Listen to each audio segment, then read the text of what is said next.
ಜ್ಞಾನಾನಂದಮಯಂ ದೇವಂ ನಿರ್ಮಲಂ ಸ್ಫಟಿಕಾಕೃತಿಂ ಆಧಾರಂ ಸರ್ವವಿದ್ಯಾನಾಂ ಹಯಗ್ರೀವ ಉಪಾಸ್ಮಹೆ. ನನ್ನ ಸಮಸ್ತ ಆರಾಧ್ಯಂ ಚಾನೆಲ್ ವೀಕ್ಷಕರೆಲ್ಲರಿಗೂ ಕೂಡ ವಿಭಾ ಶೆಟ್ಟಿ ಮಾಡುವ ನಮಸ್ಕಾರಗಳು. ಮಾಸ ಭವಿಷ್ಯ ಕಾರ್ಯಕ್ರಮಕ್ಕೆ ತಮಗೆಲ್ಲರಿಗೂ ಸ್ವಾಗತ. ಈ ತಿಂಗಳು ಅಂದರೆ ಜನವರಿ 2026. ಪ್ರತಿಯೊಬ್ಬರಿಗೂ ಕೂಡ ಹೊಸ ವರ್ಷದ ಹಾರ್ದಿಕ ಶುಭಾಶಯಗಳು. ಒಳ್ಳೆ ಕೆಲಸಗಳನ್ನು ಮಾಡಿ ಟೀಕೆಗಳು ಸಾಯುತ್ತವೆ, ಕೆಲಸಗಳು ಉಳಿಯುತ್ತವೆ ಅಂತ ಹೇಳೋ ರೀತಿಯಲ್ಲಿ ಕೆಟ್ಟದನ್ನು ನಾವು ಮಾತಾಡ್ದಿರಾ ಎಲ್ಲ ಒಳ್ಳೆದನ್ನೇ ಬಯಸ್ತಾ ಒಳ್ಳೆ ಕೆಲಸಗಳನ್ನ ಮಾಡ್ತಾ ನಮ್ಮ ಒಂದು ಸುತ್ತ ಪರಿಸರನ ಚೆನ್ನಾಗಿಟ್ಕೊತ ನಾವು ಕೂಡ ಚೆನ್ನಾಗಿ ಬೆಳೆಯೋಣ ಅಂತ ಹೇಳ್ತಾ ಈ ಕಾರ್ಯಕ್ರಮನ ನಾನು ಶುರು ಮಾಡ್ತೀನಿ. ಇನ್ನು ಜನವರಿ ತಿಂಗಳಲ್ಲಿ ನಡೆಯುವಂತಹ ಪ್ರಮುಖವಾದ ಹಬ್ಬ ಅಂತಂದರೆ ಮೊದಲನೇದಾಗಿ ಸಂಕ್ರಾಂತಿ ಹಬ್ಬ. ಇದೇ ಜನವರಿ ತಿಂಗಳ 14ನೇ ತಾರೀಕು ಮಕರ ಸಂಕ್ರಾಂತಿನ ನಾವು ಆಚರಿಸ್ತಾ ಇದ್ದೀವಿ. ಎಲ್ಲರಿಗೂ ಕೂಡ ಮಕರ ಸಂಕ್ರಾಂತಿಯ ಶುಭಾಶಯಗಳು. ಹಾಗೆ 26ನೇ ತಾರೀಕು ನಾವು ಗಣರಾಜ್ಯೋತ್ಸವನ ಸೆಲೆಬ್ರೇಟ್ ಮಾಡ್ತಾ ಇದ್ದೀವಿ.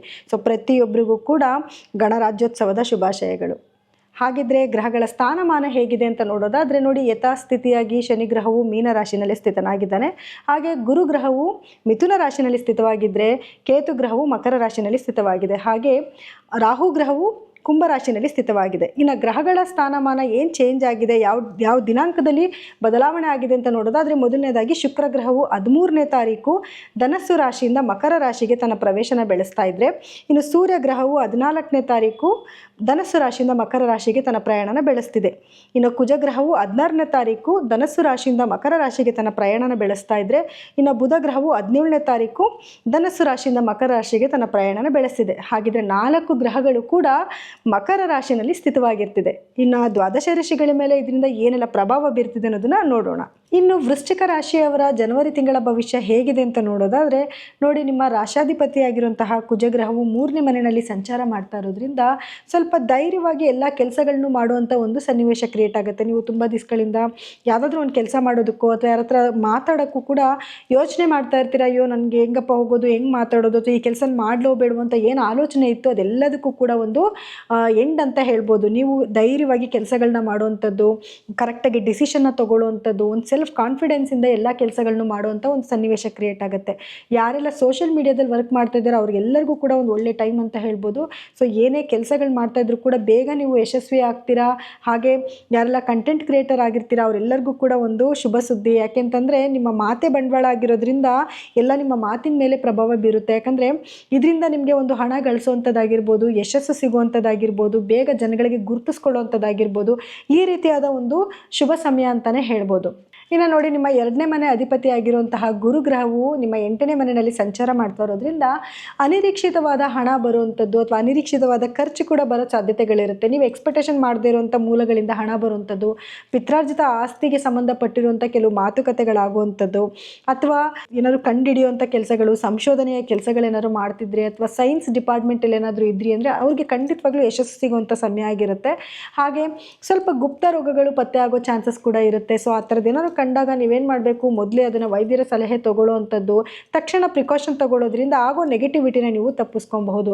ಅನಿರೀಕ್ಷಿತವಾದ ಹಣ ಬರೋ ಸಾಧ್ಯತೆಗಳು ಕೂಡ ಇರೋದ್ರಿಂದ ಹಣ ಜಾಸ್ತಿ ಬಂತು ಅಂತ ಹೆಂಗಂದ್ರೆ ಖರ್ಚು ಮಾಡಿಬಿಟ್ರೆ ಅದು ಮತ್ತೆ ನೆಗೆಟಿವಿಟಿ ಆಗೋ ಚಾನ್ಸಸ್ ಇರುತ್ತಲ್ವ. ಸೊ ಹಾಗಾಗಿ ಅದ್ರ ಕಡೆ ಸ್ವಲ್ಪ ನೀವು ಗಮನ ಕೊಟ್ಕೊಳ್ಳಿ. ಇನ್ನು ಶನಿಯ ಒಂದು ಸಂಚಾರದಿಂದ ಮಕ್ಕಳ ಆರೋಗ್ಯದಲ್ಲಿ ಸ್ವಲ್ಪ ಏರುಪೇರುಗಳಾಗೋ ಚಾನ್ಸಸ್ ಇರುತ್ತೆ. ಆರೋಗ್ಯದ ಬಗ್ಗೆ ಸ್ವಲ್ಪ ಗಮನ ಕೊಡಿ. ಅವರೇನಾದರೂ ಸ್ಟಡೀಸಲ್ಲಿ ಸ್ವಲ್ಪ ಸ್ಲೋ ಇದ್ದಾರೆ ಅಂತಂದರೆ ಸ್ವಲ್ಪ ಅವ್ರನ್ನ ನೀವು ಉತ್ತೇಜನ ಮಾಡಬೇಕಾಗುತ್ತೆ. ಜೊತೆಲಿ ಕುತ್ಕೊಂಡು ಓದಿಸೋದು, ಇದನ್ನು ಮಾಡೋದ್ರಿಂದ ಏನಾಗುತ್ತೆ, ಅವರು ಸ್ಟಡೀಸಲ್ಲಿ ಸ್ವಲ್ಪ ಮುಂದೋಗೋ ಚಾನ್ಸಸ್ ಇರುತ್ತೆ. ಇನ್ನು ರಾಹುವಿನ ಒಂದು ಸಂಚಾರದಿಂದ ಏನಾಗುತ್ತೆ, ನಿಮ್ಮ ಏನು ಆಸ್ತಿ ಅಥವಾ ಮನೆ ಇದೇನೋ ದುರಸ್ತಿ ಕಾರ್ಯಗಳಿದ್ರೆ ಅದನ್ನು ಸರಿ ಮಾಡಿಸುವಂಥದ್ದು, ಅಥವಾ ಇವಾಗ ಆಲ್ರೆಡಿ ಒಂದು ಮನೆಯಲ್ಲಿದ್ದರೆ ಇನ್ನೊಂದು ಮನೆ ತೊಗೋಬೇಕು ಅಂತ ಆಲೋಚನೆ ಮಾಡೋದು, ಈಗ ಆಲ್ರೆಡಿ ಕಾರ್ ಇತ್ತು ಅಂದರೆ ಹೊಸ ಕಾರ್ ತೊಗೋಬೇಕು, ಸ್ವಲ್ಪ ಲ್ಯಾವಿಶ್ ಆಗಿರಬೇಕು ಅಂತ ಆಲೋಚನೆ ಮಾಡುವಂಥ ಒಂದು ಸನ್ನಿವೇಶ ಕ್ರಿಯೇಟ್ ಆಗುತ್ತೆ. ಹಾಗೆ ಅದಕ್ಕಾಗಿ ಸ್ವಲ್ಪ ಹಣನೂ ಕೂಡ ನೀವು ಖರ್ಚು ಮಾಡೋ ಸಾಧ್ಯತೆ ಜಾಸ್ತಿ ಇರುತ್ತೆ. ಹಾಗೆ ನಿಮ್ಮ ತಾಯಿಯ ಆರೋಗ್ಯದಲ್ಲೂ ಕೂಡ ಸ್ವಲ್ಪ ಏರುಪೇರುಗಳಾಗೋ ಚಾನ್ಸಸ್ ಇರುತ್ತೆ. ಅದ್ರ ಕಡೆ ಒಂಚೂರು ನೀವು ಗಮನ ಕೊಟ್ಕೊಳ್ಳಿ. ಇನ್ನು ವಿದ್ಯಾರ್ಥಿಗಳಿಗೆ ಯಾರೆಲ್ಲ ಏನು ವೃಶ್ಚಿಕ ರಾಶಿಯ ವಿದ್ಯಾರ್ಥಿಗಳಿರ್ತೀರ, ವಿದ್ಯಾರ್ಥಿಗಳು ಸ್ವಲ್ಪ ಎಫರ್ಟ್ ಹಾಕಬೇಕಾಗುತ್ತೆ ಎಜುಕೇಷನ್ ಪರ್ಪಸ್ಗೆ.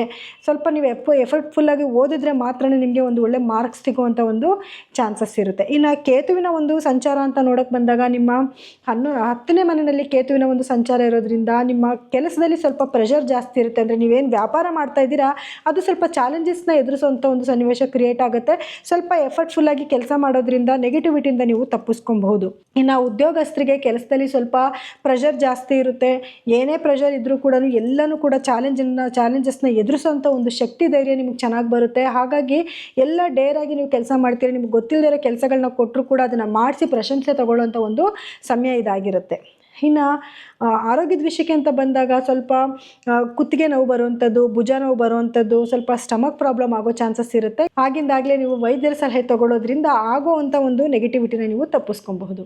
ಇನ್ನು ಪರಿಹಾರವಾಗಿ ಏನು ಮಾಡ್ಕೊಬೇಕು ಅಂತ ನೋಡೋದಾದರೆ ನೋಡಿ, ಮೊದಲನೇದಾಗಿ ನಿಮ್ಮ ರಾಶಾಧಿಪತಿ ಆಗಿರುವಂತಹ ಕುಜಗ್ರಹಕ್ಕೋಸ್ಕರ ನೀವು ಸುಬ್ರಹ್ಮಣ್ಯ ಸ್ವಾಮಿಯ ಆರಾಧನೆ ಮಾಡುವಂಥದ್ದು ಅಥವಾ ಆಂಜನೇಯನ ಆರಾಧನೆ ಮಾಡೋದು, ಆಂಜನೇಯನಿಗೆ ಸಂಬಂಧಪಟ್ಟಂಗೆ ಹನುಮಾನ್ ಚಾಲಿಸ ಕೇಳೋದು, ಇದನ್ನು ಮಾಡ್ಕೊಳ್ಳೋದ್ರಿಂದ ಏನಾಗುತ್ತೆ, ನಿಮಗೆ ನೆಗೆಟಿವಿಟಿಯಿಂದ ನೀವು ಖಂಡಿತವಾಗ್ಲೂ ಈಚೆ ಬರ್ಬೋದು.